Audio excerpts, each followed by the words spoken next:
Who are all the Wizard Kings in Black Clover, and why are they all evil? Hi there, fellow anime enthusiasts. We've got a thrill ride of an episode today, where we will be diving deep into the lives of all 7 Wizard Kings in Black Clover.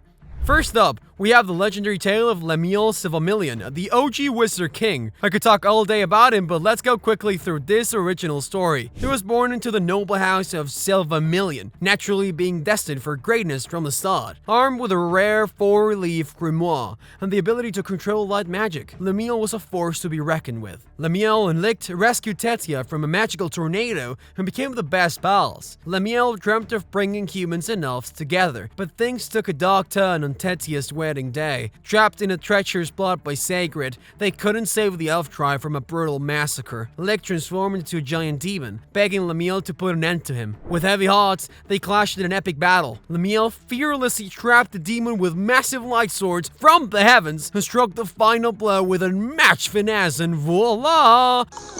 Lemuel saved the day. Centuries later, Lemuel was awakened to face Sacred once more. Joined by Sikri and Finral, the gang fought fiercely, and Asta, the no-magic wonder, also jumped in to help. Just gonna casually slide the fact that Lemuel's partnership with Licht saved the entire Magic Knight Brigade from certain doom. No need for Sherlock to figure it out. Lemuel's sheer badassery speaks for itself. Speaking of badassery, it would be quite badass of you to slide that cursor over to the subscribe button and click it. It is free, and I promise you it won't trap you in some sort of magical spell. We can't forget to give credit what it's due. Lemuel's genius invention, the Imperial Sword, paved the way for all the future Wizard Kings to become as strong as they were. His legacy is truly the foundation in which the greatness of those who followed him was built. The second Wizard King. Now, there have been a few hints concerning the second Wizard King, but sadly all we know is that this genius sorcerer was like the Dumbledore of his time. He invented a powerful magical barrier to protect the Clover Kingdom in case a threat similar to the demon was ever faced. When the Eye of the Midnight Sun reared its ugly head, trouble stirred in the kingdom, and Yami Sukehiro, in his own grumpy way, asked Julius, "Why didn't we use the super duper extra magical barrier of the second Wizard King?" Julius then explained that no matter how brilliant the second Wizard King was, he couldn't fix one flaw. The barrier could only be used once. So, the mystery of the second Wizard King's powerful, yet one-time use barrier remains. But if we do come across more information, you guys will be the first ones to know. Ladies and gentlemen, brace yourselves for the dazzling entry of Princea Funny Bunny, the 11th Wizard King. Don't be fooled by her name, there's nothing funny about her. She's all business and power. But let me tell you, her looks are so enchanting, she can make even an ogre like me blush. Princea Funny Bunny, from a fallen noble family, faced constant harassment for her status. But did she let that get her down? Oh no. She decided to fight for her family and all the other poor souls oppressed by those nutty royals. The Blue Rose Magic Knight Squad saw her potential and quickly scooped her up as a member. With her powerful Legion magic, she became the undefeated champion in every battle she fought. And at a mere 22 years old, she snatched the title of the youngest Wizard King to ever exist. With a wave of her hand, she conjures a whole army of giant chess soldiers, ready to lay siege on anyone who dares cross her path. You know what? She ain't that cute anymore. During her reign, she also fought a war against the Diamond Kingdom. In the midst of the battle, Princea's family and her villagers were taken hostage without her knowing. But once she found out, fury blazed within her like an unstoppable wildfire. However, before she could act, she was stripped of her title as Wizard King and imprisoned with her magic sealed tight. Sadly, a horde of ruthless bandits attacked her prison village. She defied all odds and fought back without her magic. In that final, breathtaking clash, she sacrificed herself. As we move along, you'll notice a fascinating pattern that sheds light on why these Wizard Kings joined Conrad. So, keep your eyes peeled and stay tuned.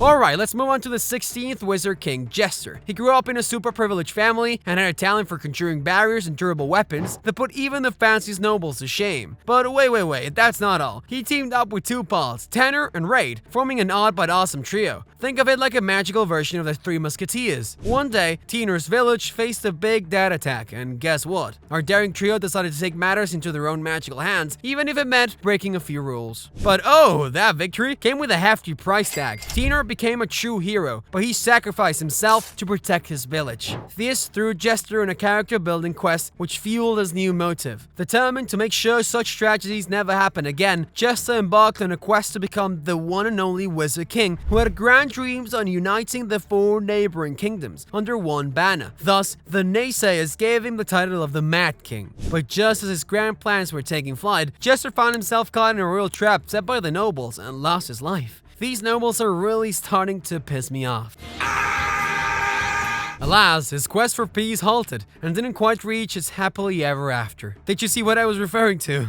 Next up on our list is the 20th Wizard King, Edward Avalash. He was a priest with a big heart, adored by the people of the Clover Kingdom. And instead of becoming a magic knight, he chose to help the weak and run an orphanage. This guy is a keeper. But alas, tragedy struck during the war between the Clover and the Diamond Kingdom, when his orphanage was raided and the children were killed. Fueled by anger and desire to prevent more losses, he joined the Magic Knights. Edward's generosity and love for the weak earned him respect and popularity, partnered with his insane ice magic and immense mana, eventually becoming the 20th Wizard King. But the royals and nobles didn't share his vision. What? Leading to his title being revoked. Bruh, I'm telling you, these nobles are the real villains. Seeking vengeance, Edward formed a resistance to challenge the royals. The epic rebellion faced some roadblocks, and our hero was captured. But hey, he went out swinging. You can't deny that's one gutsy priest turned Wizard King. Now, you might have seen a similarity. All 3 of the Wizard Kings faced betrayal from those pesky nobles. It seems like the nobles play their own hand in paving their way for these powerful wizards to join forces with Conrad and bring down the entire kingdom. Looks like karma came back to bite them. What goes around comes around.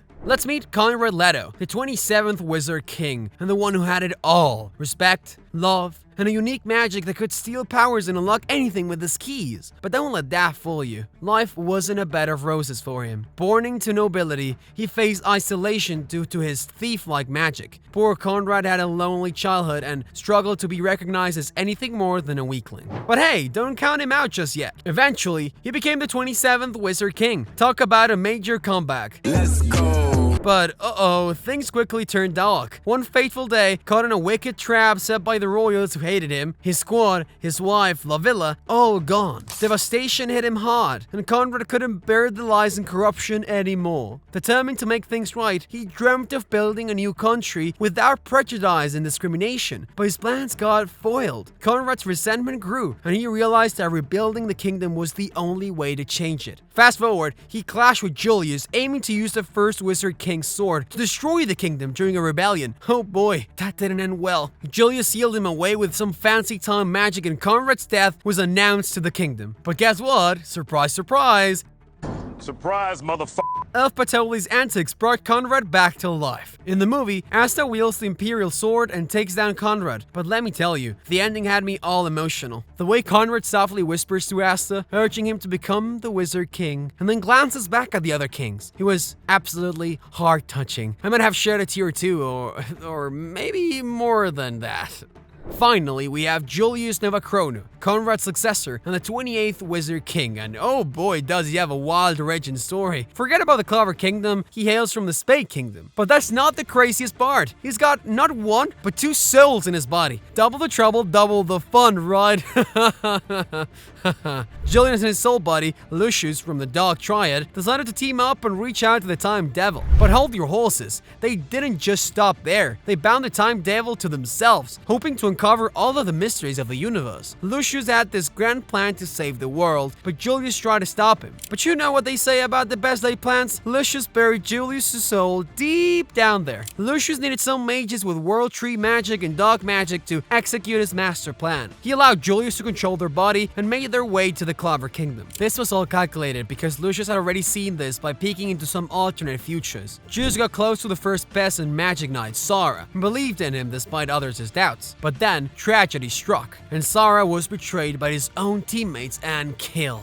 Heartbroken and determined to make a difference, Julius worked hard and climbed the ranks to become the 28th Wizard King. Julius then also went on to defeat Patoli, the elf who wanted to take revenge from the humans by unleashing his coverless grimoire, but only at the cost of his own life. At least we thought so, but he came back as his younger self instead.